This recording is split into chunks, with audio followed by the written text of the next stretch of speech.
go there. This is her mic. What a graceful entrance. Ano? Mga, How graceful ko naman, Joe. you look so gorgeous this evening, Thank you Max. so much. You Ano? look so dapper this evening. Thank you. I'm very flattered. Okay, so Max, can you tell us why this project is so special to you? Grabe, pinaghirapan po namin ito. Almost 1 year in the making na po ito. As in, grabe, makikita mo yung kagandahan ng Pilipinas. We have Ilocos, we have Bataan, we have Baclaran, and kakaiba talaga yung mga characters namin. Everyone has a special special spice to bring to the show. So it's something different, fresh, exciting, kaya dapat talaga magustuhan nyo yung pinaghirapan namin. Okay, before we go to your character, 1 year in the making.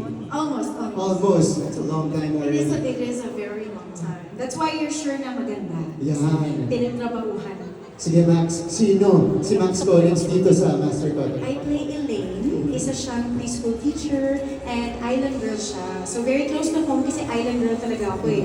Mahilig talaga ako sa beach, nature, but at the same time may mga tinatago akong sikreto. And Uy! that's why may mga there's a cat and mouse dynamic between Ator's character and my character. At mapapanood mo yan.